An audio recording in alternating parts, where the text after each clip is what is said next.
meet you, of course, interactively, physically if possible, but of course we're also learning in these new times, and of course given the current situation, this is probably the first time that STPI will be convening its meeting, its pre-budget meeting online. Most of these meetings have been in very interactive environments. This will be the first of a series of 6 meetings on the budget, and of course the process will be that we are aiming to not only collect advice around budget but also offer inputs from STPI's recent research, the inputs we have collected around prudent budget formulation and management. We've done some research, of course, which we'll be sharing with you as well. And of course, the idea is to communicate all what we discuss here today in a very succinct and timely manner with the Finance Ministry and their Budget Preparation Committee. So I understand that we have invited a panel over here to speak. The panel is a mix of public and private sector, but I'm sure that there'll be others who are joining in as well through the GoToMeeting link, our Facebook share, as well as the YouTube share. So, while of course the panelists would be requested to speak, for others we'll really request if they can post their comments, inputs, or any questions in the chat box on this software. This session will of course be recorded just so that we correctly capture your responses and communicate them in the right manner. Just in terms of a few more housekeeping announcements, if you would like to change the status or the name, it can be changed in the software by going on the People's tab. I've also been requested to say that we can all keep our mics and cameras off in the interest of saving the bandwidth, and maybe we can turn on the cameras when we are speaking. So maybe without ado, I would now request STPI's Executive Director, Dr. Abid Suleri, for his welcome remarks. Sir, please. Thank you, Waqar. Good morning, ladies and gentlemen. It's a pleasure welcoming you remotely for STPI's pre-budget consultation. That is always an important learning opportunity for us. As Waqar rightly mentioned, STPI, we are not only knowledge generator and knowledge disseminator, but we are knowledge broker too, and we feel that all the 3 functions, they have to go simultaneously. While we do conduct research, it's also pertinent to talk to the relevant experts in field, most of the dignitaries like you, listen to you, what are the practical options that government can adopt, and then link our research findings and to this whole budget making process. Now, this year's budget is, of course, complicated as well as pretty simple.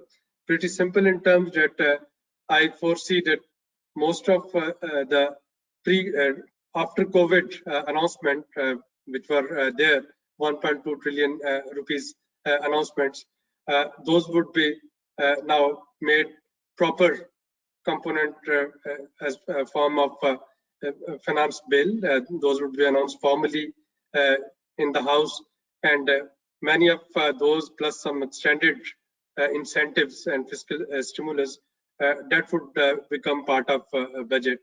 That would be on expenditure side, but on revenue side, things they look slightly complicated. And when I say complicated, it means we are still under this extended fund facility program. And my gut feel is that government of Pakistan and IMF authorities, they would be negotiating some revenue target with a very clear understanding that the achievement of this target would depend on how pandemic unfolds in Pakistan. So there would be, I don't see a major pressure on FPR to achieve that revenue in the first quarter, at least in forthcoming fiscal year. But of course, it would depend on pandemic, how it unfolds. And today's numbers are very scary. As you might have noticed that today is the first time Pakistan has the number of cases in Pakistan, those have crossed 2,200 in any 24 hours. So we have crossed 34,000 cases so far.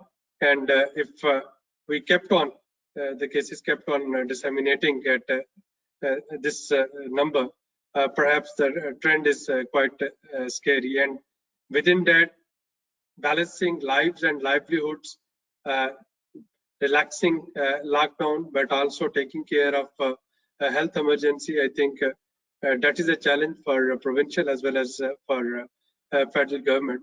And within this context, of course, we wanted to listen from you not only about the fiscal budget, but also about some of the stimulus that government can provide in that fiscal budget, and also about how to ensure that standard operating procedures that governments would be, and I'm saying governments, provincial as well as federal governments, would be announcing to relax lockdown and to keep the business activities intact, how to get them enforced. My gut feel is that the week starting from 20th May would be the most scary week for us.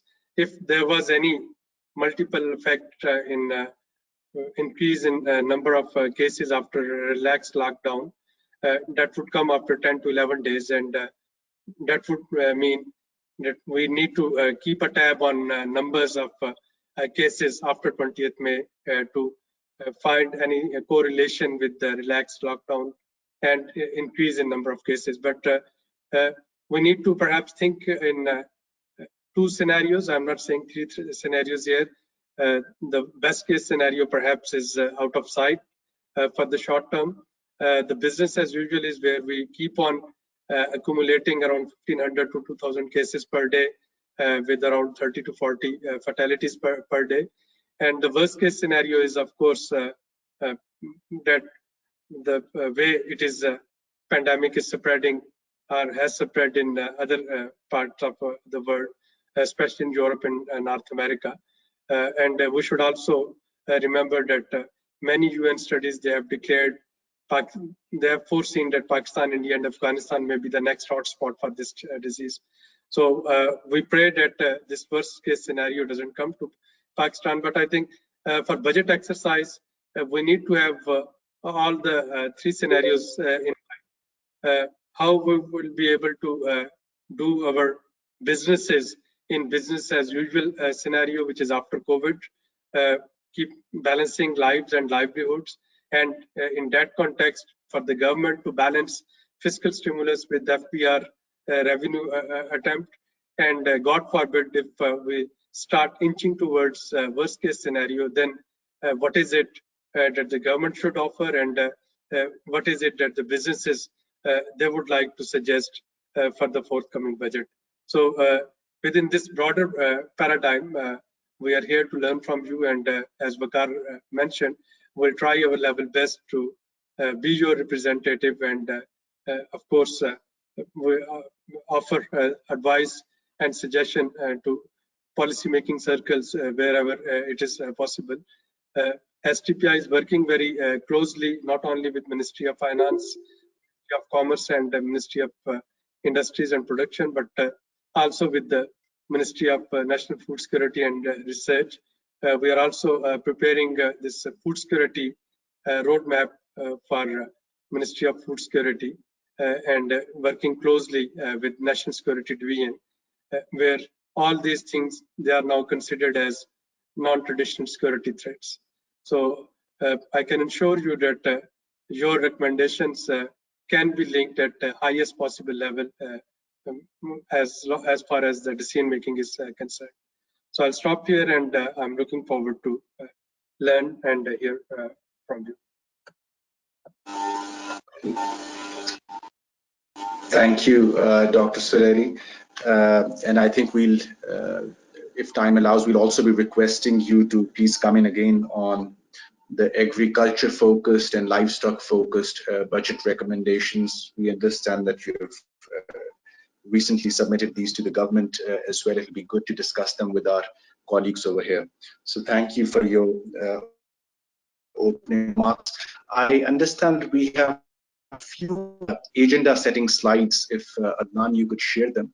Of course, our team has some research around what are the current priorities, something which is coming from existing literature, as well as STPI's online dialogues, which are going on. So maybe we can share the screen, Adnan. So just maybe four main points over here in this very brief presentation.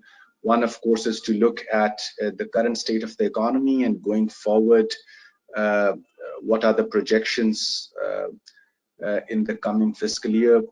The second, of course, is key challenges to budget preparation as far as our consultations with the government go. And I'm glad to see many of the representatives from not only the federal government, but also provincial government, particularly Government of Sindh, who are over here with us today. Third, of course, we could go over a bit of tax and expenditure priorities and then the way forward. Very short presentation. We can go to the next slide.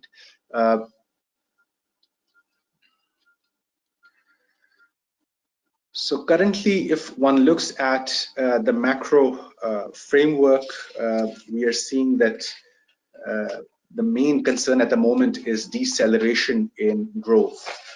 And of course, the projections are that the real economic growth this year, post-COVID, would decline to almost a negative 1.5%.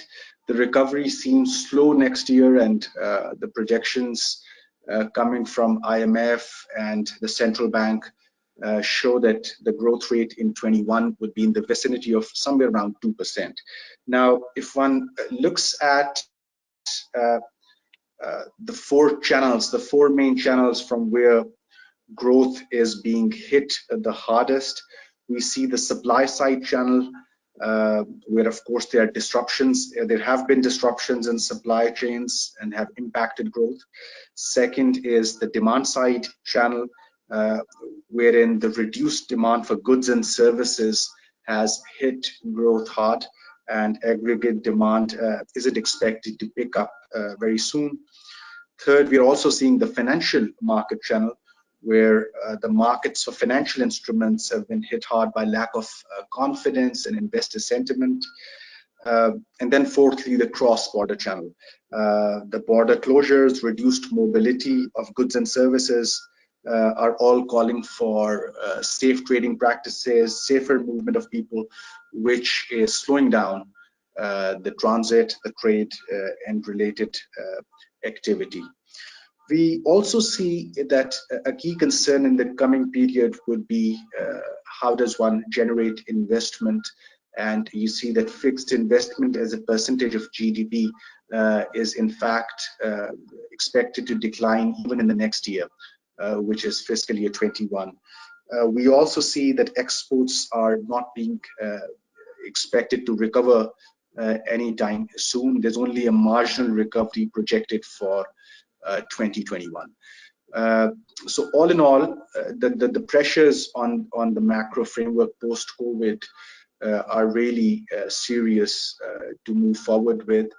And this brings me to the next slide, which is that there are significant challenges for fiscal management. And while fiscal year 20 budget deficit is bound to increase, it is, however, less clear at the moment how the government plans to bring primary deficit to almost 0.4% as committed in the projections for fiscal year 21. We do understand that FBR will have difficulty to achieve even the downward revised target, as Dr. Suleri also hinted towards this. But even pre-COVID, we also saw that July-February revenue collection target was missed by almost 488 billion rupees, which means that the challenge is daunting. And as the crisis deepens, government's own spending on healthcare and economic recovery are expected to remain high. and macro fundamentals are not strong enough at this moment to support a large and prolonged quantitative easing. The next slide talks about Pakistan's response. A lot of this has to be dovetailed in the June's budget, and Pakistan now has what we call the Pandemic Preparedness and Response Plan. And the plan basically responds to not only the domestic fiscal needs, but also the fact that there will be external financing gap this year and next year. State Bank has projected that external finance needs during this year will increase by almost 2 billion, and a similar quantum is expected for next year as well. And to respond to this need, we have seen multilateral and bilateral partners who have come forward to provide pledges, almost amounting to 4.4 billion US dollars for the next 15 months to finance Pakistan's pandemic preparedness and response plan. IMF has already provided 1.38 billion out of this total 4.4 billion. And we understand that World Bank is preparing its own comprehensive lending arrangement, while an initial $240 million has already been provided. The Asian Development will also be providing a counter-cyclical support facility worth $500 million, and an emergency assistance lending for fiscal year 20, which will be $305 million. Now, of course, Pakistan plans to spend this assistance on social safety nets, health needs, economic recovery. But our own suggestion has been, and we would, of course, like to hear from you as well, how to exercise caution while managing this external assistance, because the research which is now coming in informs us that there will be limits to future external assistance, there will be limits to ODA, and how much these multilateral or bilateral partners continue to help the developing countries as the crisis deepens. So in the next slide, we are showing the risks to the current account. In our view, the risks to current account have reduced after these external assistance pledges, some of which have already arrived. However, as I said, limits to such assistance from abroad still remain. Ultimately, the government will have to plan and bridge the growing financing gap through non-debt inflows.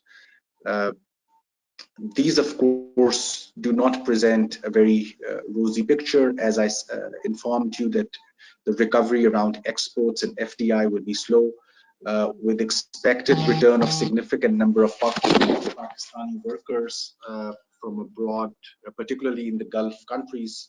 The remittance outlook also remains uncertain. We also note that to understand that a weakening of financial markets could translate in a potential financial contagion for many countries, something which we are expecting or getting the news from, particularly the West. And such a financial contagion in many of the trading partners of Pakistan could imply a subdued or a reduced demand for Pakistani exports. We've already seen that in April, the exports have dipped by almost 47%. The next slide talks about, very briefly, the priorities around the budget. There are 5 main priorities that we identify. Of course, Dr. Suleri in his welcome remarks also hinted towards compensating for revenue loss. And we will just add to that that there is a need now for a medium-term tax relief. MSMEs are looking for more certain direct and indirect tax rates. We also heard, and we will aim to hear today from the private sector as well, that what currently remains their sustainability and resilience to move forward and of course contribute to tax revenues. We also, of course, see that the government's reliance on non-tax sources of revenue are going to grow. And of course, as these non-tax sources of revenue grow, we have to see which sources are less regressive and will have lesser burden on the poorest of the poor. Some tariff reform is expected to help the health sector, personal protective equipment sector, as well as pharma and many other sectors which are supposed to come to the aid of COVID. Tariff reform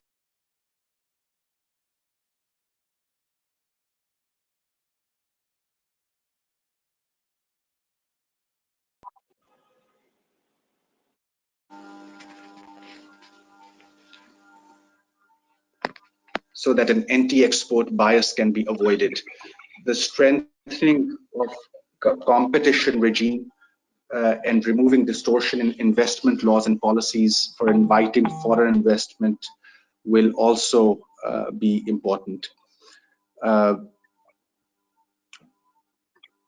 second set of priorities, which is on the next slide, is for the expenditure side. We do understand that expansion of SARS would need to continue as the crisis deepens. One-off measures may not be adequate to revive employment prospects in the private sector, and there will be a need to support recovery of small businesses over the medium term. We also see that there's a pressure on both the federal and the provincial governments to support industry and services to repurpose and scale up production in several industries in the face of the pandemic. Now, next we talk about how do you position budget to harness opportunities in COVID as well. And we have mentioned that the fall in crude oil prices presents an opportunity to bounce back earlier than anticipated.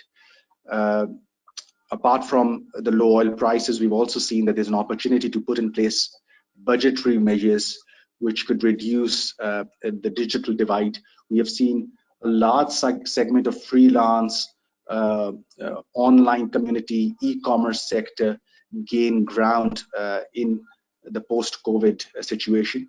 And these are the sort of enterprises who may be encouraged. The recent depreciation of Pakistani rupee, of course, makes exports even more competitive. The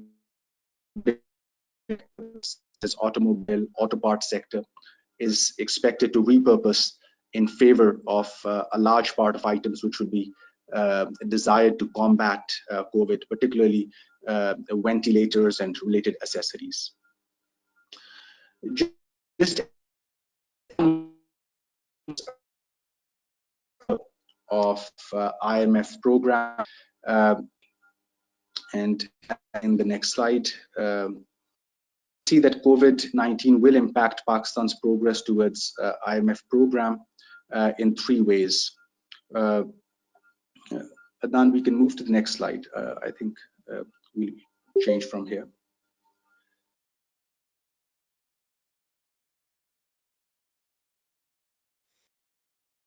With ways. First, that the schedule of regular review and monitoring will alter. State Bank is expected to pursue quantitative easing criterion, and indicative targets could slightly change. IMF may not be flexible to allow ease in ceiling on amount of government guarantees. Likewise, some relaxation in indicative targets is possible. This could include things like ease and floor on net tax revenues by FPR.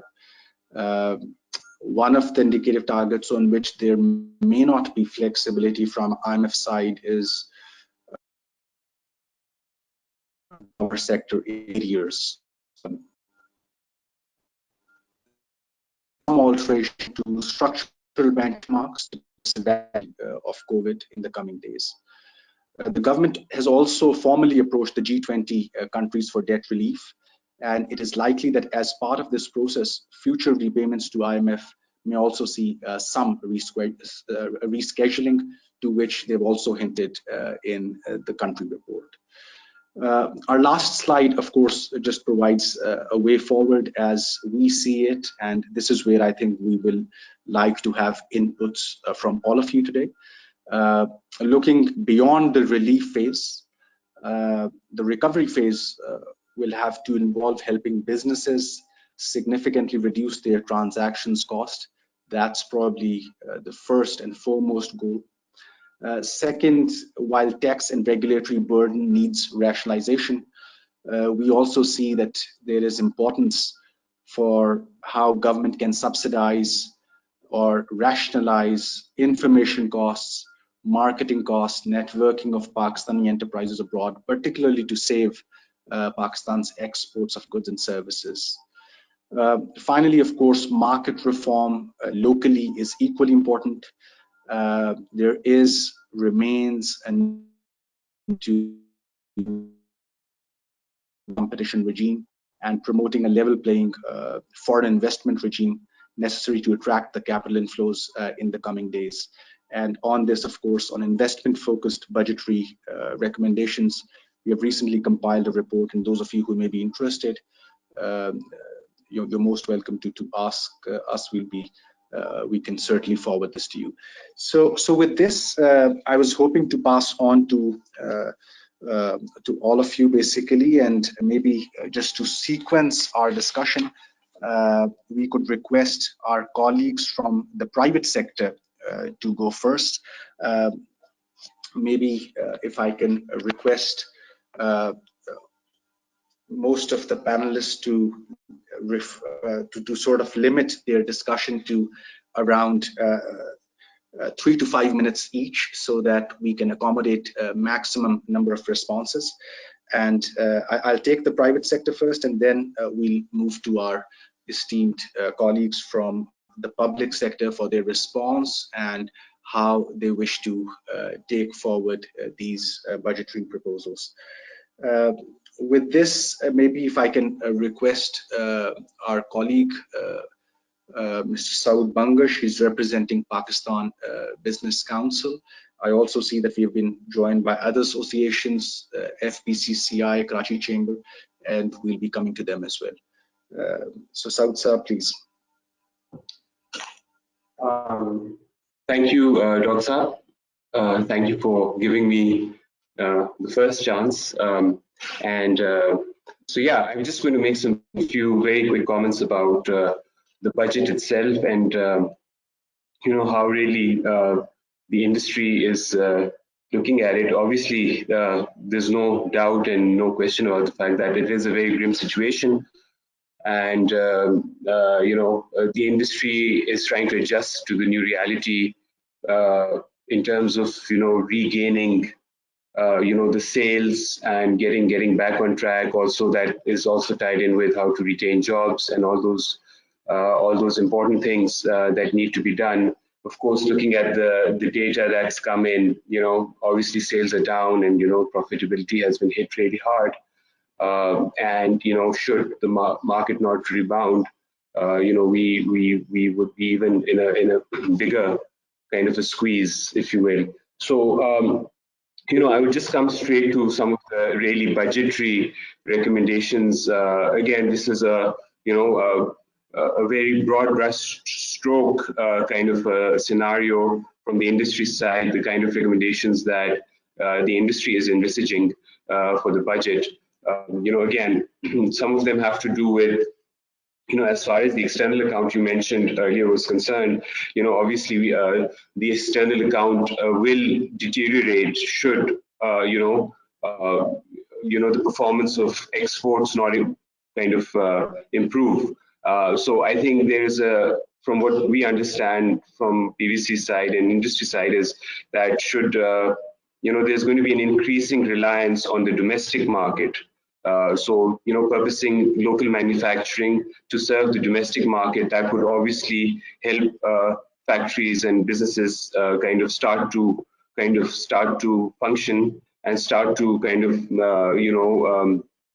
get some revenues in, and obviously help the job market also from that side. So I think there will be a reliance on the domestic market more and more until the global scenario improves. So as far as the budgetary kind of recommendations that are concerned, obviously have to do well. We need to keep working on the export side without losing focus on that. So for that purpose, PwC has given some recommendations related to how to improve liquidity, for example. And in order to do that, one of the recommendations is that all manufacturing sector should be able to adjust 100% of sales tax.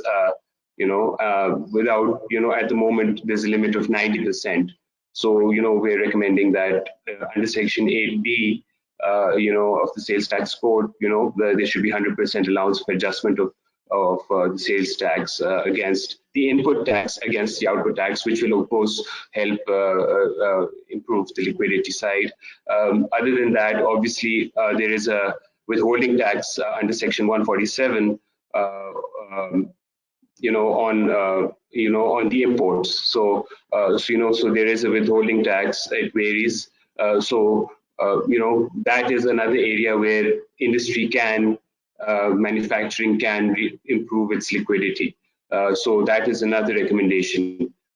Now, coming more to the domestic market, one more point about the export side. So another recommendation that PwC is making is that the zero-rated, 5 zero-rated sectors should be reinstated right away. Obviously those are the conventional high-performing from Pakistan side, the most prominent export industries. So of course they will benefit from having the zero-rated regime, which was in place before. But since the beginning of the IMF program, I think so that was kind of undone. So that is one other area where there could be some intervention. On the sales tax side, now talking about the domestic market, again, we feel that 17% GST is just a very high rate, which kind of obviously not only does it kind of impact the sales side, but it also is a kind of incentive for the formal sector. For the informal sector, I'm sorry, for the informal sector. So 17% GST actually is a kind of additional incentive for players to operate in the non-formal sector. So I think if we want to focus on pushing and bringing in more vibrancy into the domestic market side, then the GST, the rate of 17%, has to be reviewed and either brought down or as a measure for the current crisis, even if it has to be brought down close to 0%. One would wonder if that would be one of the considerations if the government would make. And also another point to make here is that the minimum tax on turnover. So there is a 1.5% minimum tax on turnover.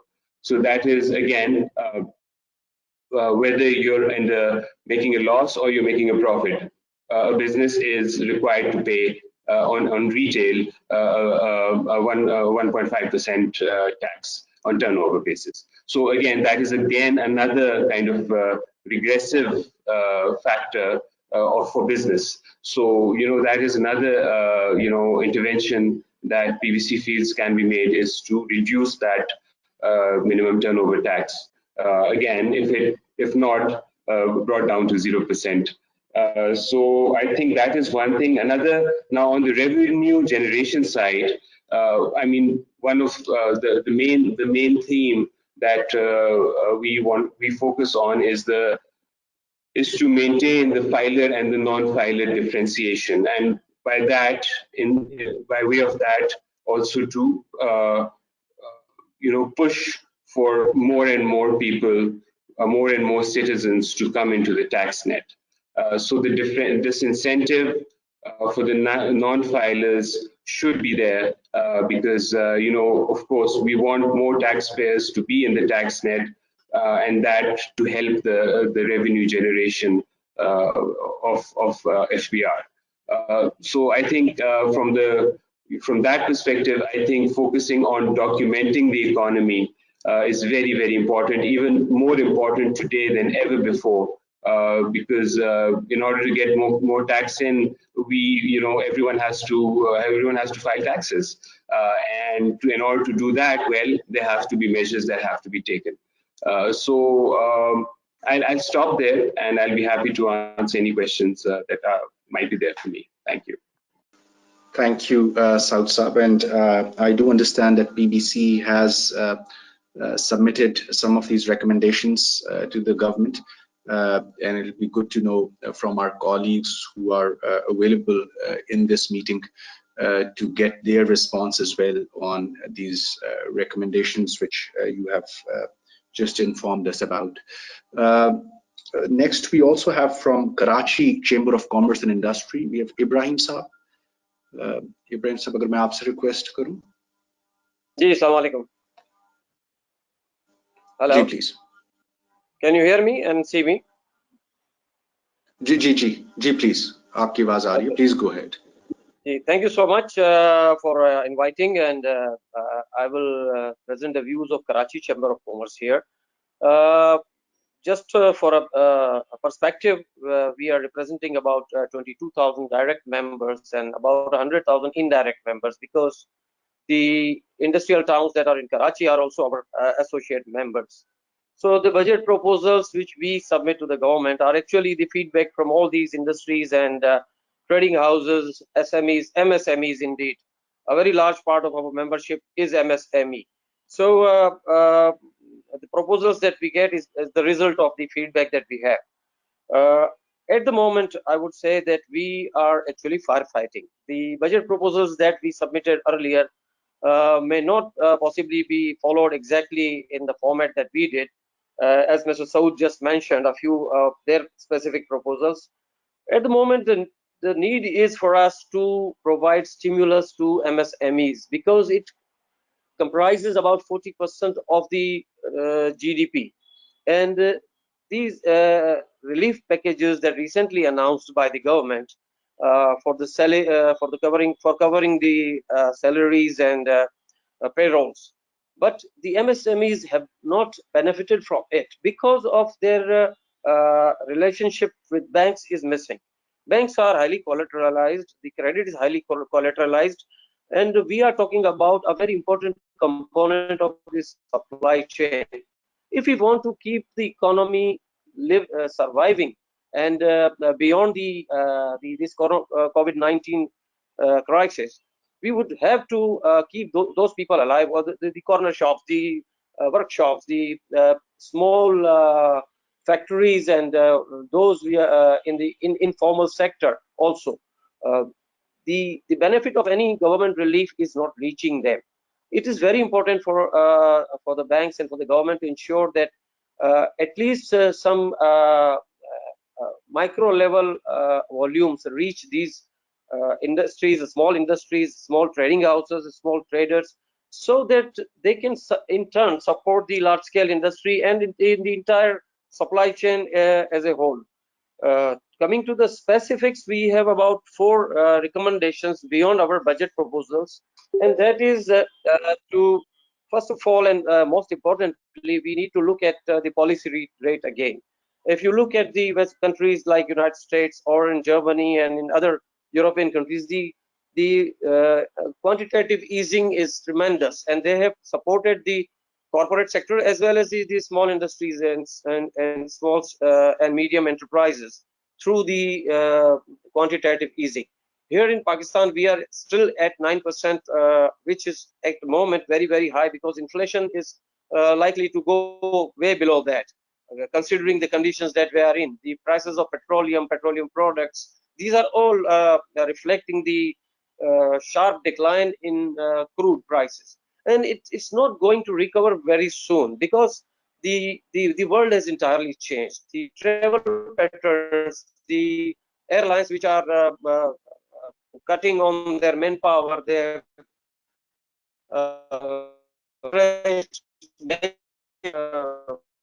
a very large number of their staff, because the aviation next year or two, the travel patterns will turn, the consumption pattern of the crew in our opinion and in our recommendation to and this will in turn reach out and translate into the sorry, can you hear me now? Hello. Yes, this is better. Maybe you can turn off your video. Yes, this is better. Okay. Okay. So what I was saying is that petroleum product prices have to be translated and passed on to the consumer. Will require a great deal of taxes which they have not reduced you can proportionately with the reduction in prices of. So secondly, we would like to we have recommended rather to reduce the rate of sales tax, as Mr. Saud also mentioned. We are supporting them in that, because the rate of sales tax of 17% is basically an incentive for smuggling and informal trade, which is taking place in a massive way through Afghan transit, through border with Iran, and we are losing in terms of revenues as well. So it is affecting the domestic industry, domestic trade. Our recommendation is to bring it down to 7 to 8% in a single digit, in order that we can formalize the trade and encourage the formal trade and industry. Secondly, the rates of furnace oil and LNG have also declined worldwide, and this should be helpful in reducing the rate of electricity and gas as well. And this has to come down in order to support the industry during this crisis period and beyond that.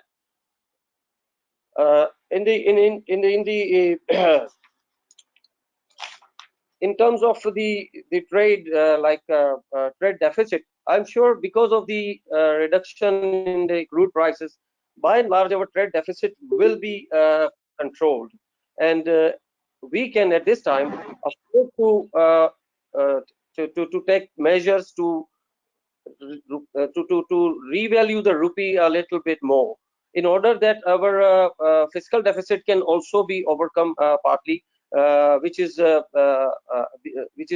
very high because of the debt servicing that we are paying every year in the budget. And lastly, the discos which are charging now ISPA in the bills. ISPA had been given to support the industry, but now they are sending it in the arrears, and these arrears have to be waived in order to support the industry and in order to support the economy as a whole. Other suggestions that we have given to the government is the tax regime. In the tax regime, we are seeing that last year we have introduced measures such as CNIC, requirement of CNIC for the sales of above 50,000 rupees. As it is a consequence of that, since we have a very large informal sector, this has converted us into a cash economy, and resulting in a lot of pile up of inventories with the traders, with the even with the small industry. At least till 30th of June 2020, we can waive this requirement of CNIC and allow these SMEs or trading houses to sell their inventories, so that there is a cash flow, and we can overcome the crunch and reduce also the need to borrow from the banks. One more recommendations that we have given is under the section 140, access has been given to the bank accounts of the account holders. Of course, this is a good measure, and it is an attempt to document the economy. But on the other hand, this has converted into diversion of a lot of investment into unproductive channels, like foreign exchange, like gold, like properties, like overseas accounts. We need to tap that pool. It's a huge pool, and we have to bring them back into the mainstream economy. Because at the moment we are actually firefighting, and we need to take out of the box solutions, out of the box measures. And one thing that we can do now for until 2021, 30th June, we can allow investments into industries especially and other sectors, service sectors, without questions being asked. That would be for a temporary measure, but we would like to, I think, tap that huge pool that is lying unutilized, and that will stimulate the economy as well.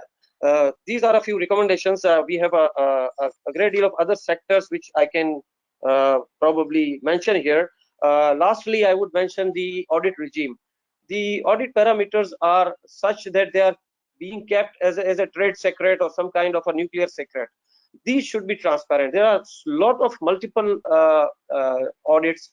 There are a number of sections in the income tax ordinance that allow the commissioners to reopen the audits, to conduct more audits than one in a year. These have to be removed, and audit parameters have to be settled with the stakeholders, and these have to be transparent. There should not be more than one audit in a year, and there should be clear parameters as to when and how and on what grounds the audits can be reopened. These are a few submissions. I think I have taken my time. Thank And you, I would like to Ibrahim, hear. sir. Thank you. Yes, thank you very much, Ibrahim. Some very important suggestions over here, and of course, our team has taken note. I'm sure that there'll be responses from our other colleagues as well. Now, I just want to move on to the fact that there is now a package for the construction sector, and I see that we have representation from Lucky Cement as well, of course, one of the industries which will, of course, see some sort of a relief or gain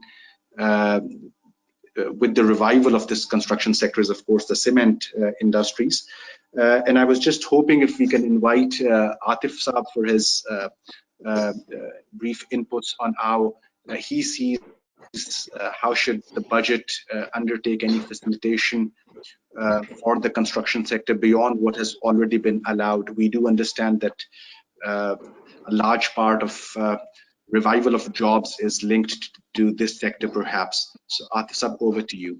Okay, so just a few comments on generally how our budget is managed year on year. You will see that there's a lot of inconsistency in the tax policy.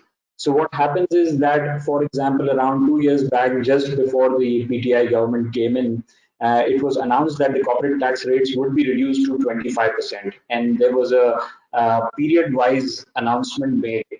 That year by year the tax rate would come down to 1%. Then similarly, the salary tax slabs were announced to be reduced drastically. Then these were immediately undone with, and instead of the lowest tax bracket of 25%, the corporate tax rate is now 29%. So talking about the corporate tax rate, I think if the government is intending to subsidize entities for the COVID scenario, I think in addition to the proposals mentioned by Saud Bangash Saab and Ibrahim Saab a while ago, I think a corporate tax rate reduction is absolutely necessary to support these organizations.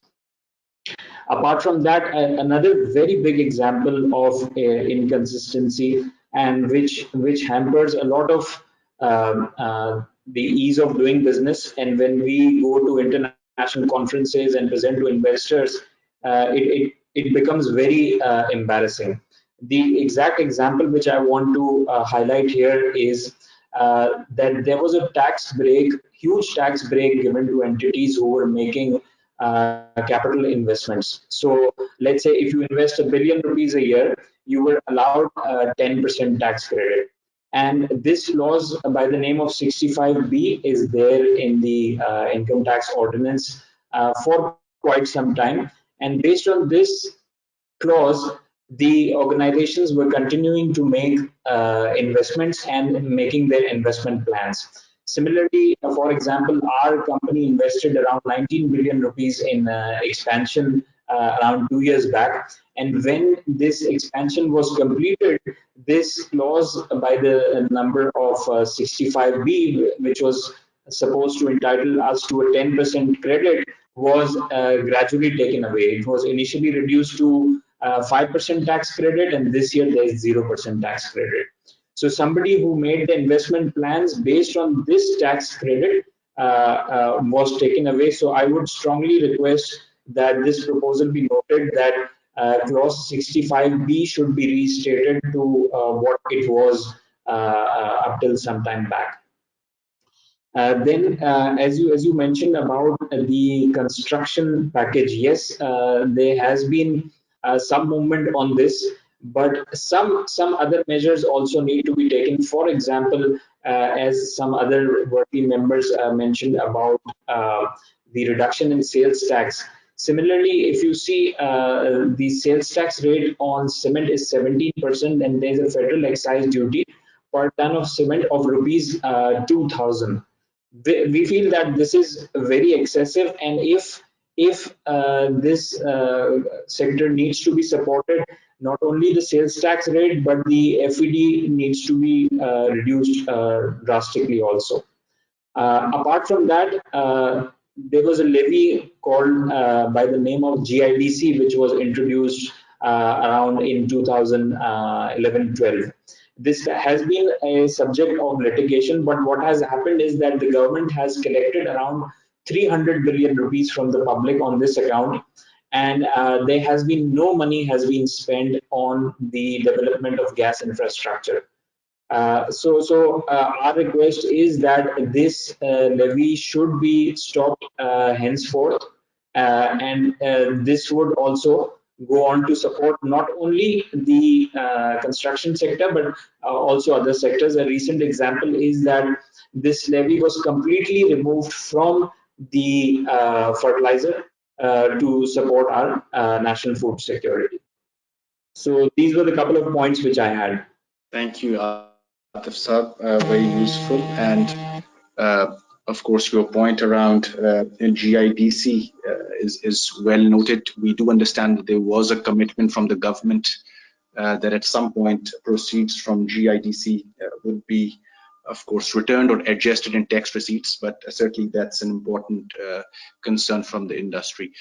I would now like to invite Faraz Khan Saab. He's a noted social entrepreneur, as well as, of course, somebody who has been helping us frame budgetary proposals for social enterprises in Pakistan.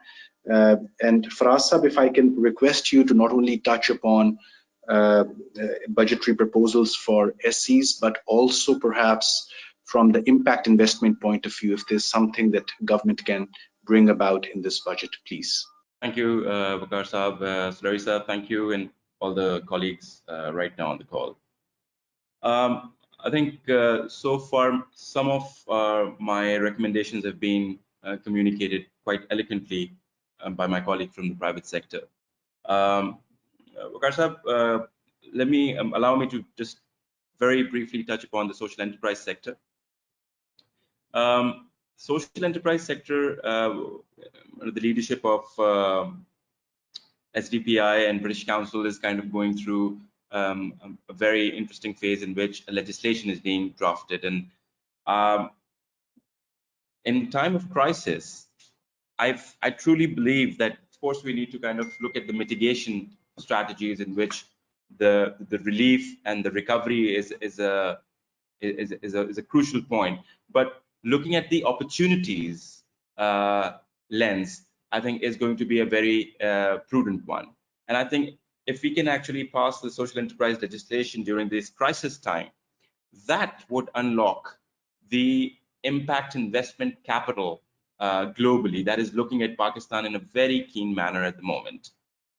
We recently got Patamar Capital, which is a Singaporean-based $150 million impact fund to Pakistan. And there were two challenges that we imminently faced. One was the bureaucracy of setting up an international fund over here in Pakistan actually discourages the global investors to kind of look into Pakistan, despite the fact that in recent times, the discounted deal flow that is emerging from Pakistan is extremely attractive for the global investors. And they really want to set up shop here, but simply because of the challenges of bureaucracy, they are kind of dissuaded. Secondly, if the social enterprise legislation is taken forward, the confidence of the impact investment community globally would actually be multifolded, and their confidence in the Pakistan social enterprise sector would really strongly surface, and they would be investing more. We've got colleagues from the development sector. I see the blended finance concept is really emerging, and I think if you've got global impact investment community, local investors like Acumen and ourselves, and the development sector and government joining hands, I think a lot of social challenges could be resolved post-recovery period in a more structured and pragmatic manner. One more opportunity that I see as an industry is, like you rightly said, Bakar Saab, that there is this global and local supply side disruption that has happened, and it would imminently bring a focus to local manufacturing and local reliance. But at the same time, there are global opportunities as well. There are hundreds of industries that a lot of countries cannot because of the natural resources, cannot actually have access to. And that's where the export market of Pakistan can actually have a level playing field for the first time if it's taken in a more structured manner, if our commercial counselors or commercial offices in our embassies across the world could actually scope the market from supply disruption in those countries and kind of report back, and there is a structured marketing effort from the government to push those exports to create a substitute for supply disruptions in those countries. Finally, just 2 points. I think if in the coming budgets there could be some kind of recommendation, suggestion, or a bylaw for the conventional commercial banks to invest in startups and social enterprises beyond their CSR budgets. Like my colleague from KCCI mentioned, that MSMEs and startup sectors actually require a structured finance and investment framework, and that simply does not exist.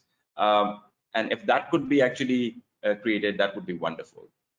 Thank you so much. Thank you, Faraz Saab. I really appreciate it. Dr. Adil Nakhuda is here. Of course, he has just wrote on export-focused budgetary proposals in the Express Tribune. Maybe Dr. Adil, if we can request you for your brief inputs. Okay, so thank you, Dr. Wakar, for giving me this opportunity to talk. So, so when we talk about the budget, one of the things that comes up is the way that some businesses can benefit from it, right? So how do we actually get the businesses to benefit from the money or whatever that is going to be given to them, the SMEs and the large exporters, the large businesses, etc., across Pakistan? So this question will come up is the efficiency in that how they will be able to transmit the amount that they receive or the subsidies that they get into the rest of the economy. So in order to find that, in order to understand that better, we'll need to look at how these businesses, so what kind of businesses do we actually support, right? So that's the question that comes up first, so the priority.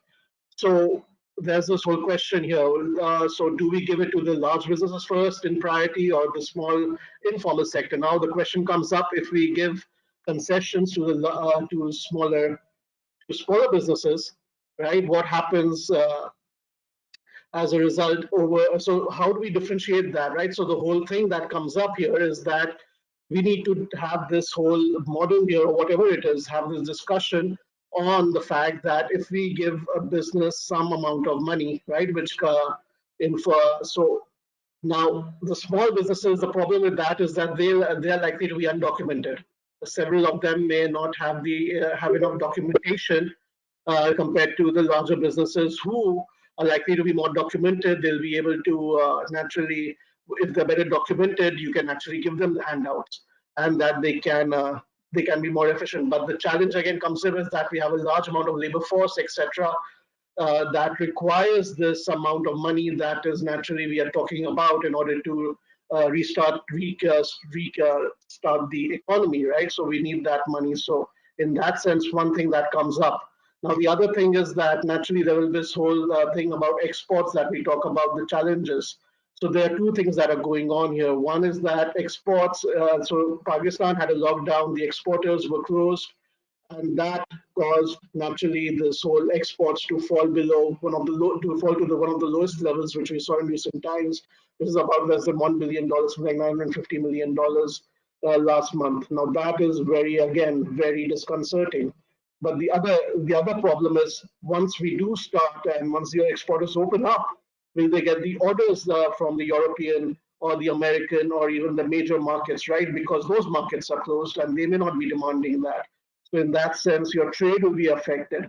Exports are likely to, there will be a challenge till the orders are restarted, until the economies that are purchasing our goods, they start demanding the goods, then only can we have that and see the impact on the exports. So this impact on exports, this may actually there'll be a lag on it, and there'll be a lot of factors that may affect it.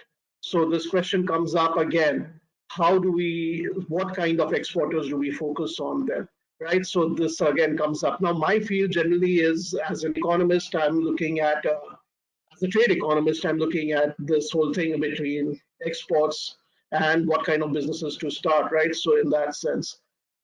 So that's another challenge. So then it comes to imports. Naturally, imports but one of the major things about imports was that we were already slowing it down in the sense that we had taken measures to reduce our trade deficit, and that had led to lower imports. But that was going on for more than a year, right? A year and a half since like 2018, since this new government came into office. So what we now generally see is that, so this whole thing about comes up is that if we are going to support some businesses, what businesses do we give priority to?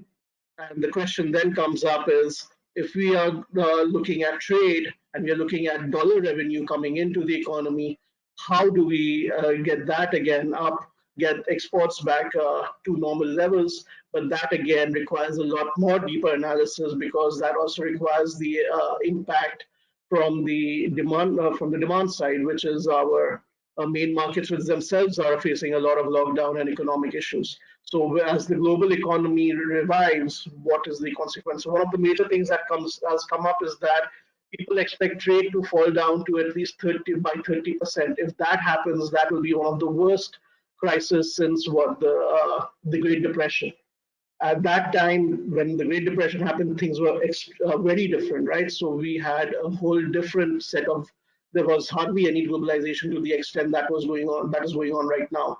So the interconnectedness, and especially the developing economies like Pakistan, will be more affected, because again, the challenge is there between getting the lives versus livelihoods debate is there. And now the whole debate comes up is again, how do we, if we are going to look at livelihood, what is the best channels to support?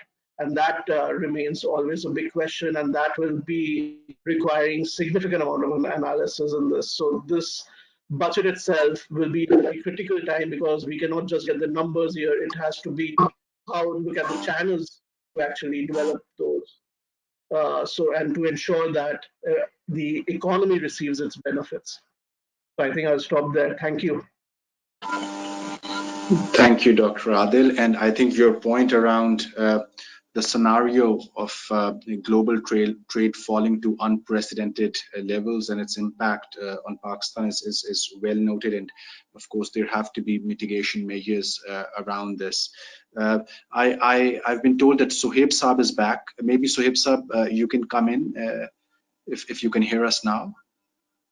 Sure, I can hear you now, and thank you so much. In the interest of time, I'll just jump on to it. I'll just make a few points. The first point being that, well, I completely understand the troubles being faced by the big businesses as well as the SMEs and the MSMEs rather. But I'm particularly sort of intrigued by the fact that I don't see a lot of difference in this budget's in the suggestions put forward for this budget as against the earlier budget. So the pre-COVID and post-COVID suggestions seem to me similar, except perhaps the difference being कि पिछले वक्तों में अगर tax rates की छूट पे 2% की छूट या 5% की छूट मांगे जाती थी, तो आज जो है वो the substantial cuts in tax rates are being sort of requested.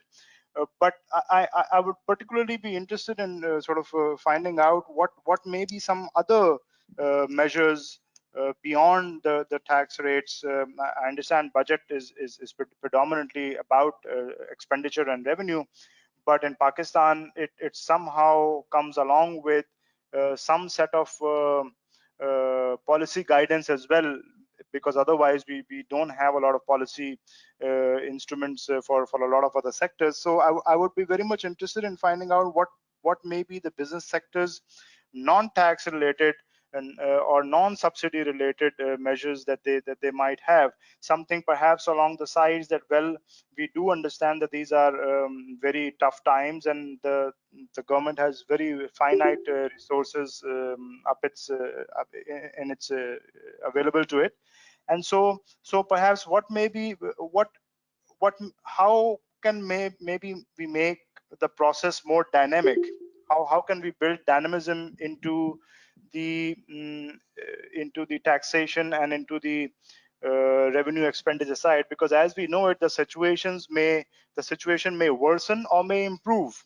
Right now we don't have statistically robust analysis of how the situation will look like. We can't say it with a strong degree of confidence that this is how the situation will look like. And therefore I think in the whole budgetary making process, there has to be dynamism built into the process, perhaps limiting the tax cuts up to or pegging it to certain deliverables or outcomes, and constantly monitoring into it and building a feedback loop into the process, so that we can better allocate the government endowments, be it in the form of tax cuts, subsidies, or soft loans, or soft loans for liquidity or manpower, yada yada yada.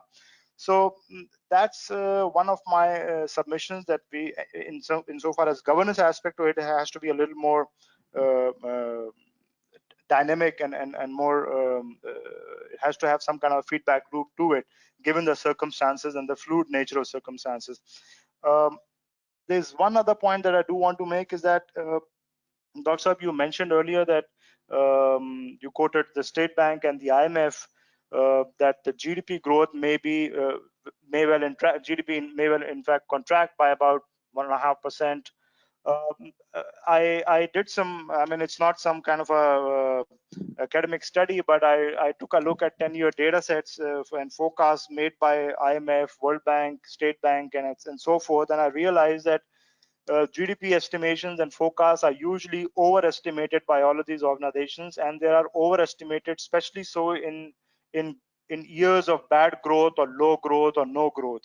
And therefore, just as a precautionary note, I would like to submit that 1.5% की contraction शायद ना हो, if that 10-year analysis is any guide, then शायद 1.5% की ना हो contraction, it may well be a bit more. And so whatever preparation that we have to do has to keep those risks in mind. That's pretty much it for now.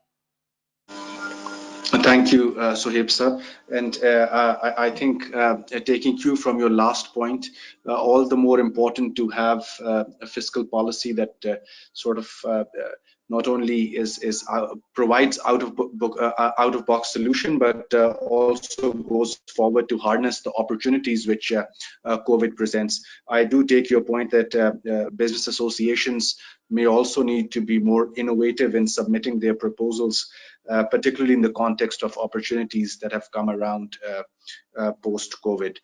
So I'll probably move to Sindh Revenue Board now. Ms. Mona Mahfouz is with us. She's a commissioner at the Sindh Revenue Board. Of course, very patiently hearing to our proceedings. So Mona Saba, we'd not only like to hear from you how of course Sindh Revenue Board, and you've been in touch with colleagues at FBR as well, how does the government plan to take forward some of these proposals? But we do understand that revenue authorities have done some homework on their end as well on what kind of relief measures they want to offer in the post-COVID situation. So maybe you can brief us about this. Ji, please, Mona sir. Yeah, thank you, Waqar.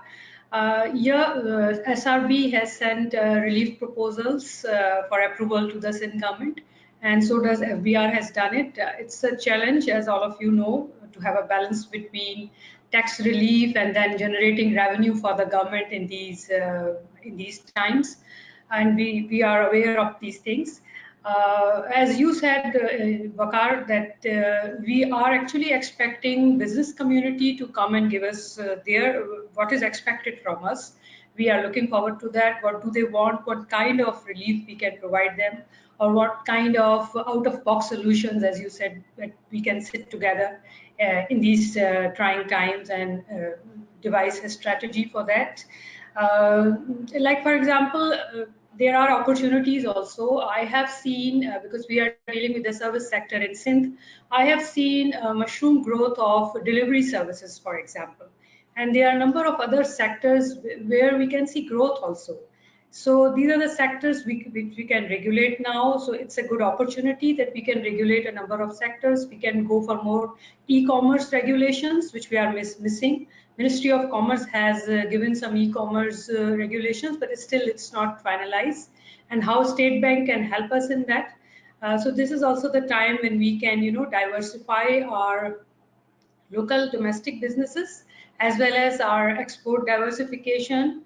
For export diversification, we need a paradigm shift in the way EPZs are being run in this country, and how we can diversify our export. So I see the opportunities also, and I have seen how certain sectors are growing in the wake of COVID-19.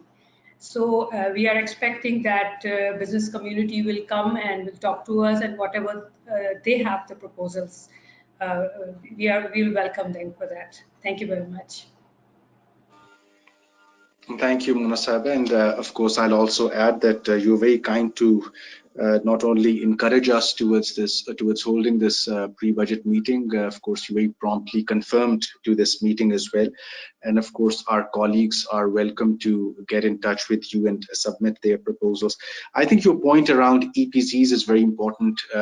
Again, with the EPZs, this is an opportunity to really see which of those sectors were there which weren't listed for some of these EPCs around Pakistan, and how those sectors which have now seen growth post-COVID, including sectors in the digital space, can also find their way in the traditional EPZs.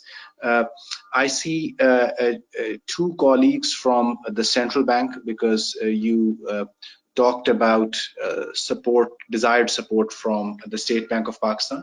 So we have Shahid Ali Khan Saab, and we have Dr. Waqas Ahmed Saab. So maybe Shahid Saab, I'll request you to go first, please, and then maybe Dr. Waqas to follow. Shahid Saab. Ji, Assalamu alaikum. This is Shahid Ali Khan. Basically, I heard all the things with the different chamber of commerce and different experts and everything. Let me brief you accordingly that what are the things and the steps that the State Bank has taken, particularly in this COVID-19 situation. There's a number of schemes that we have introduced, and starting first with the reduction of the policy rate from 13.25% to 9%. And the committee is also being formed that which would be reviewing the policy rate on every 15 days basis, considering the current situation accordingly. So whatever the need would be there, that would be catered accordingly. With reference to the COVID-19, the first scheme that was launched by the State Bank, that was the refinance facility for COVID-19, combating COVID-19 for the hospitals and the medical centers.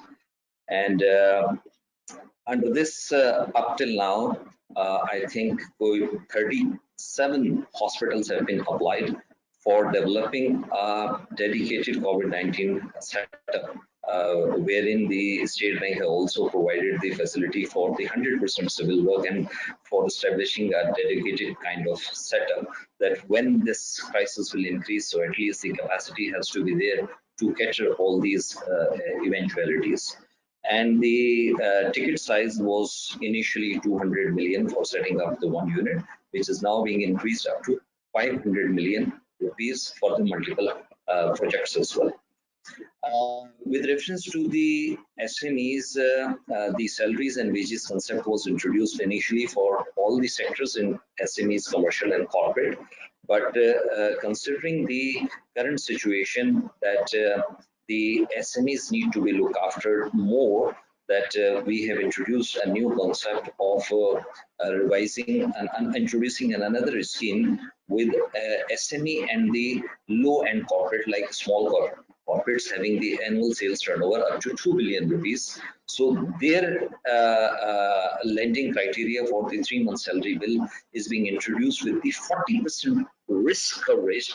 That means that any customer who would be applying, the 40% risk would be covered by the State Bank of Pakistan in good coordination with GOP. So they are only required to cover their 60% of that amount with reference to their collateralization and whatever their credit policy is. So this is the lower end size that we have recently introduced. And with reference to cater the SME request with the banks, we have developed a complaint center, both in terms of the emails, in terms of the telephonic calls, and the focal persons are also being introduced. So in case the customers would be having any trouble, so they can immediately drop an email or call, and the central bank focal person will look after those things in good coordination with the respective banks as well.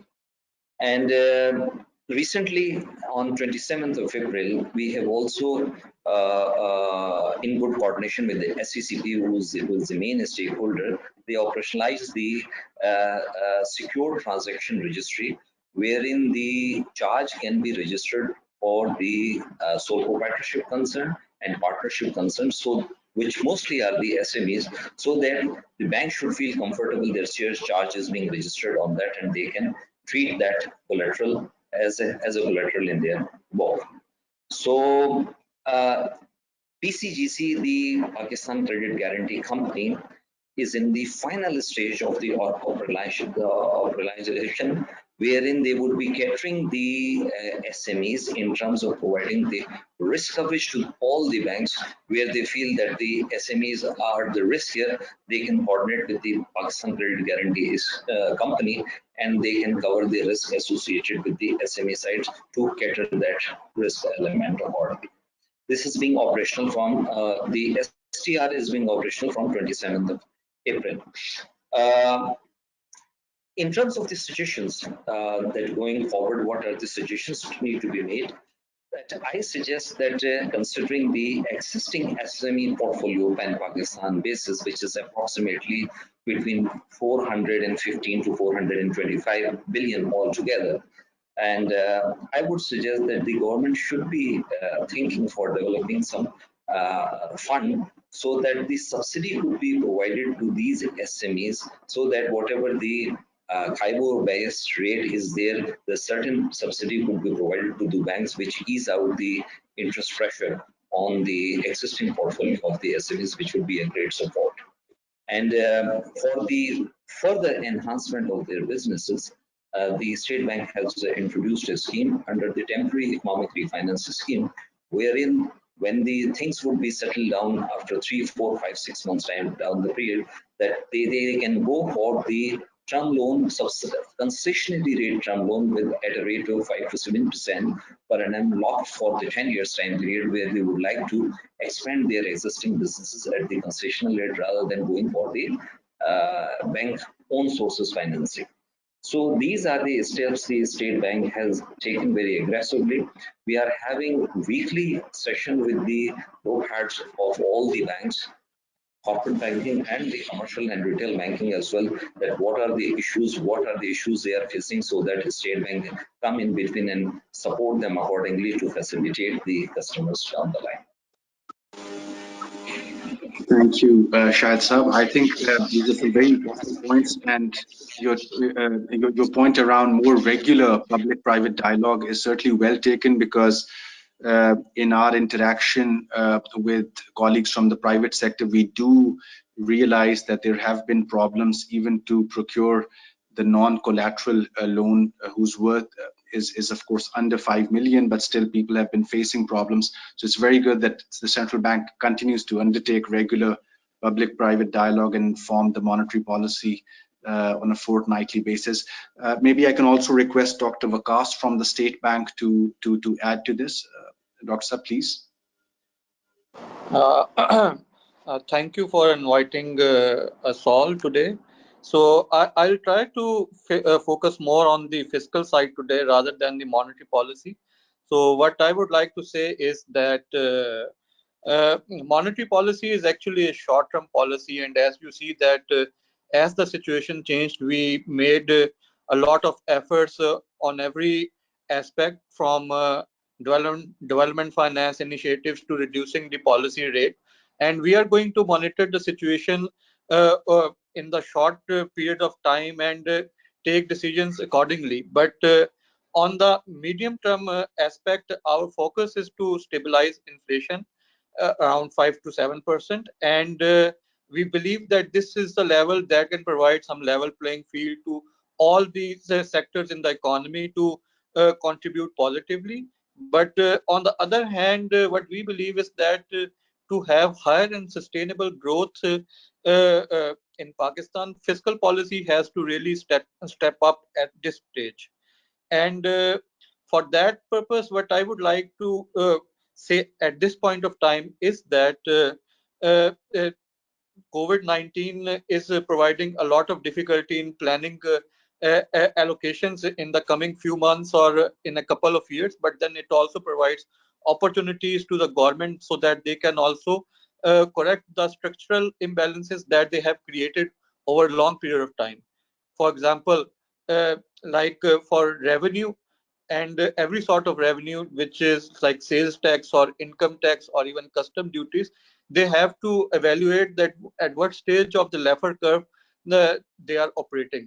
And probably they might come up with a lower number of sales tax, lower custom duties, as well as lower income tax, that is going to generate more collection, as well as going to provide enough incentive for the domestic economy to grow.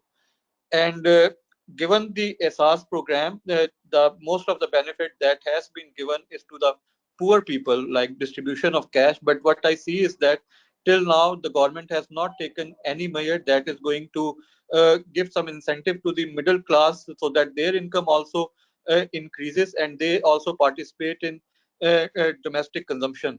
So that is the one point where the Laffer curve analysis and doing it seriously is going to help the government, not in the coming year, but in the long term as well. Secondly, this might also result in more collection or for a lower revenue collection for a couple of years, but then the government has again to focus on service delivery, its efficiency, like uh, uh, uh, what is the incentive to pay taxes if the government is not providing enough what people want. Like, for example, even the development allocations which the government makes in health and education, which are predominantly the most important sectors for the private sector as well, going forward when they are going to impart skill training and future jobs. So even the development expenditure, around 95% of it is only on construction rather than quality and coverage. So that is why whenever there is a higher development allocation, we see a spike in growth for that year, but then it again comes back when the allocation is not high.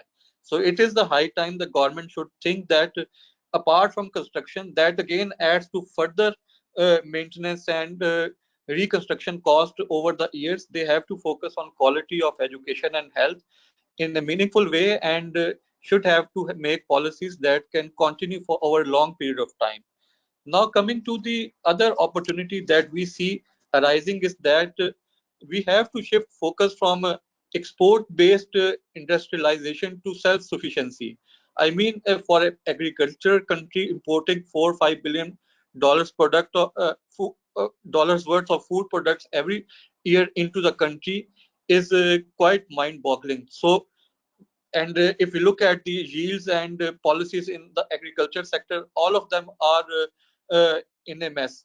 So we have to come up with policies in the budget which are there to increase competition. They should allow the government to move out slowly from setting spot prices and indicative prices to market-based prices, whereas they can use its subsidies like on fertilizer, on solar tube wells and all the water usage to change the cropping pattern, as well as to provide the incentive for the farmers to increase yields.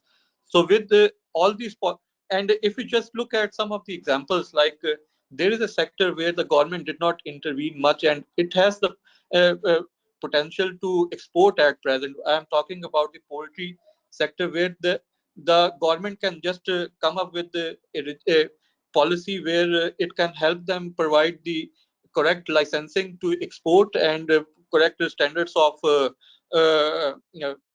international requirements that can facilitate their export.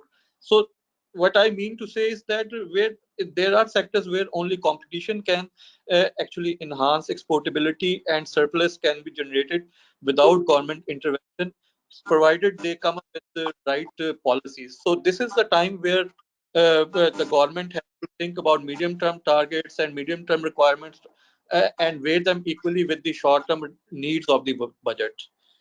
So that's all what I have to say. Thank you, Dr. Very valuable, and your points on agriculture and particularly the point on poultry is certainly well noted. I think this is a very sector-specific recommendation which should go ahead. I also see maybe from the government side we have one more participant. I see Mukesh Kumar Saab from Ministry of Industries, Samida. Mukesh Saab, if you would like to come in briefly, and then I'll give it back to my STPI colleagues, please. Thank you. Good afternoon. As you know, that situation, particularly for small businesses, is very tough. Even though government has, and particularly State Bank has introduced many schemes, they have helped medium businesses and few small businesses. But most of these small businesses are not getting benefit from the schemes which were introduced by State Bank of Pakistan. We need to look into products or schemes which can be easier to get benefit by small businesses. Like government has recently introduced one scheme on recommendation of SMIDA, that was to give electricity bill incentives for for commercial connections up to 100,000 rupees, and for industrial connections up to 450,000 rupees.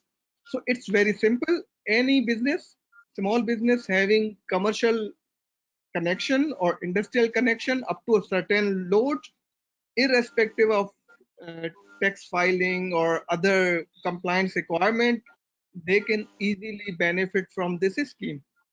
So now we have been getting feedback from association representative that when small businesses go to banks to avail benefit from the state bank policies and new schemes, banks are not entertaining that. So it's very important to uh, support these small businesses. Like there are, this scheme is going to benefit 3.5 million commercial and industrial connections. I'm talking about that 100,000 and 450,000 rupees.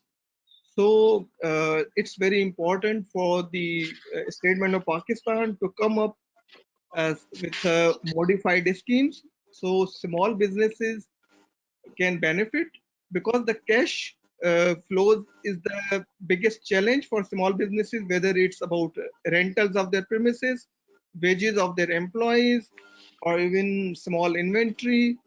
So because of the time constraint, I would say this is the most important aspect where State Bank of Pakistan should focus and try to facilitate small businesses. Thank you.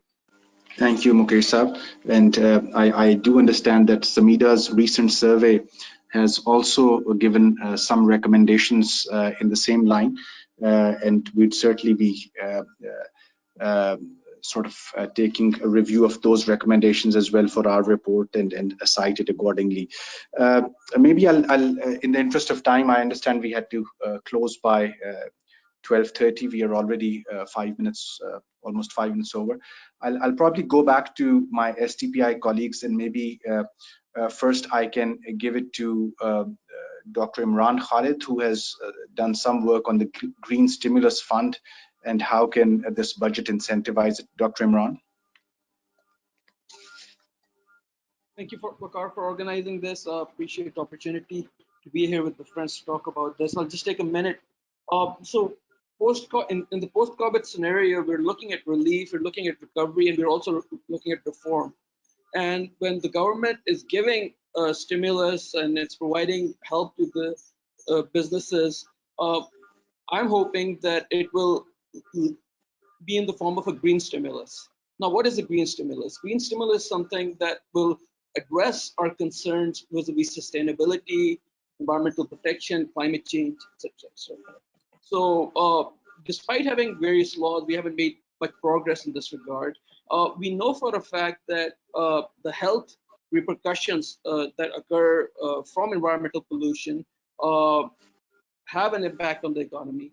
To what extent, we don't know that yet, but we know that it significantly impacts us. So this is an opportunity whereby the government can prioritize environmental protection and address our concerns vis-a-vis circular economy through sustainable manufacturing, sustainable food chains, sustainable construction with the construction package that's coming in, and link any kind of help that's coming to the businesses to initiatives that they can take up.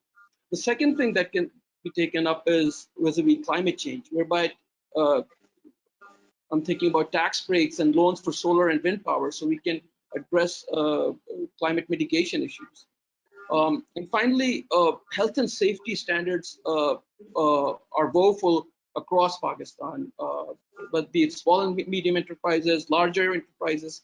And here, the stimulus should connect with improvements in health and safety. So if we're here, we're not only talking about the PPEs that come into play vis-a-vis COVID, but also health and safety in terms of having health protective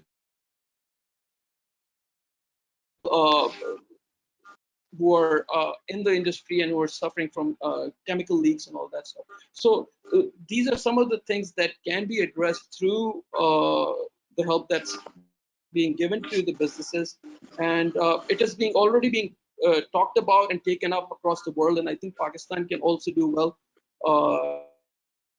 to join in. Thank you, everyone. Thank you, Imran Saab, and this is very well noted. Now, I have to give it back to Dr. Suleri for his closing remarks. But I also see that we had colleagues from USAID in case they would like to come in. We did discuss the support that bilateral and multilateral partners are providing for Pakistan Fund. So in case of Sheen Saiba, if you have any inputs at this stage, and then of course I can give it back to Dr. Suleri. Thank you, Waqar, for providing me an opportunity to speak. I've been keenly listening to all the comments and remarks made by all the colleagues attending the workshop. I think they are very helpful, especially in terms for us to develop initiatives or make recommendations to the government from the donors side. So the session has been particularly very informative. I do not have anything particularly to add in terms of recommendations, but all the suggestions made by the colleague have been really helpful. So thank you for inviting me to attend the session. You're most welcome. So maybe in the interest of time, I think probably Dr. Suleri may be facing some connectivity issues. I don't see him in the list. And meanwhile, of course, I can sort of brief you on the way forward. Firstly, what we were hoping was that we'll be drafting these recommendations, and of course there will be a communication back with you as well on how these are being communicated to the federal and provincial revenue authorities, as well as the finance and planning departments at the federal and provincial level.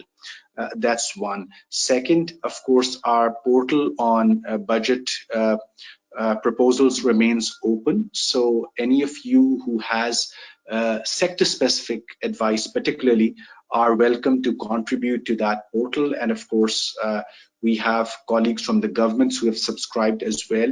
So the moment, of course, you send any post, of course, they are also able to receive it. I do understand that there's a deadline from the government side. They would like to finish, of course, the receipt of these budgetary proposals by the end of this week. So of course, we'll request that any pending proposals may be sent as soon as possible. And as I said,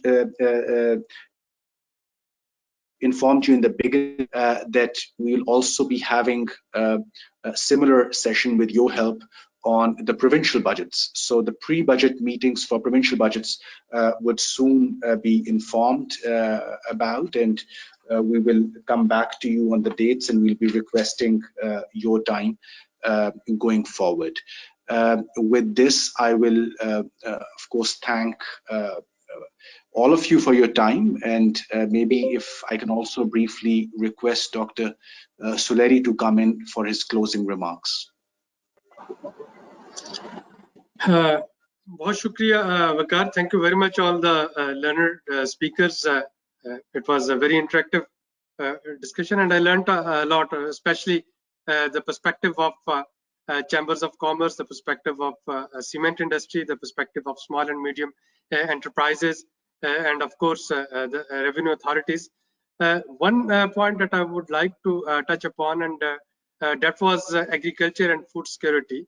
I am a firm believer that while we need to sustain all the businesses, and we need to have all the stimulus packages, I think one thing where we need to bring our center of attention is sustaining agriculture food supply chains. Money can never be a substitute for food supply in the current context. Thanks God that we don't see any social unrest despite all this lockdown and semi-lockdown and soft lockdown, whatever name you would like to give it. And despite the ongoing global recession, and it is only because we have this food available to us from farm to fork. And if that supply chain, which is unfortunately in Pakistani case, is quite informal and transitional and transient, if that gets disrupted, then I see a major issue. And in order to sustain the food supply chain, SGPI has, as I told you, that we are working with the Ministry of National Food Security and Research. So we have recommended government to ensure the supply of inputs for the kharif crops, and kharif crops are those which are sown in summer and which are harvested in winter. So cotton and rice would be the major kharif crops, and we need to ensure the seeds and fertilizers and pesticide for this. Similarly, we also sent proposals for the continued availability of wheat flour. Wheat is being harvested. It's harvested in Sindh, but in Punjab, it's almost 60% harvested. Now, government, usually I'm quite skeptic of government's intervention in market, and especially in the food market. But in this very context, I think we need to have some sort of buffer reserves and strategic reserves with us. So we have sent recommendation on what sort of strategic and buffer reserves of staple food the government should have. And also we need to think beyond this current pandemic, and we need to somehow modernize our food supply chain in following the very successful online models of team purchasing and crowd purchasing, the Chinese models, whereby if more than one customers they purchase something, they can get a bulk discount. So for our non-perishable food commodities, we need to incorporate the use of technology for agriculture marketing. And on top of it, I think in order to curb hoarding, we need to have some sort of information mechanism. Our studies tell us that panic buying is a major cause of hoarding, and panic buying starts when there is a disinformation about scarcity of any food product. So I think going forward, we need to ensure not only the production side of the food and agriculture, but also the socio-economic access to food. And in that socio-economic access, where we required some cash stimulus, government need to provide maybe another round of 12,000 rupees under a SAS program. Government also need to take care of poultry and dairy sectors. These are the two sectors which are affected very badly. We have received, as part of this Food Security Advisory Group at National Security Division, the videos of poultry farmers who are culling their one-day-old chick because they are not able to pay rent for their poultry sheds. They are not able to get access to the poultry feed, and it is becoming impossible for them to rear the poultry stock while the hotels and restaurants and all mass gathering dining is restricted. So what we foresee that after Eid, perhaps there would be some sort of scarcity of poultry meat, or it would become very expensive. Same is with the case of dairy producers. Of course, with this restrictions on commercial use of milk and meat, dairy is not no more a very feasible business. So government needs to think of some fiscal stimulus, and now is the time to provide all of it, when IMF will not hold us responsible for any non-policy fiscal slippages. If it was any normal circumstances, of course, government couldn't afford to provide these subsidies and the fiscal stimuli. But now with the almost $2 billion in hand through debt rescheduling and through IMF rapid financing instrument, $1.46 billion, government have enough cushion to spend. And this is the time to take care of small and medium entrepreneurs. This is the time to take care of agriculture sector, to a poultry sector, and of course dairy and livestock. And I'll conclude with one thing, and that is the export of our agri products. In Sindh, mango crop worth 120 billion rupees is at risk because the harvesters, the manual harvesters who used to go from South Punjab to Sindh to harvest this crop, they are not able to go there this season. And very soon we'll also get this southern Punjab mangoes as well. And their export in our major export markets, that would get dampened due to ongoing recession and ongoing lockdown. So maybe we need to rethink of our economic our supply chains major supply chain and major export chains, not only to modernize them, but also to think of alternative ways of sustaining them. My team, they have been taking diligent notes, and as Vakar told you in the beginning, that we are recording this discussion as well. So we'll try our level best to get the voices we hear here connected to the right corridors in an effective manner. Of course, your practical wisdom and your practical experience cannot be duplicated, and it should be part of any decision making and policy making. So while you would be sending many of your recommendations directly, we can ensure that we will strengthen your lobby, all the sectors. So we will strengthen those voices in the budget making process and in other stimuli packages that are being developed by different ministries and different policymakers. Thank you very much. Over to you, Vakar. Thank you, Dr. Sleri, and also for these agro-focused budgetary proposals. Thank you very much. And we, of course, request all of you safety in these difficult times. Once again, many thanks for taking time out. My colleagues, Ahad, Asad, and team will be in touch with the proceedings.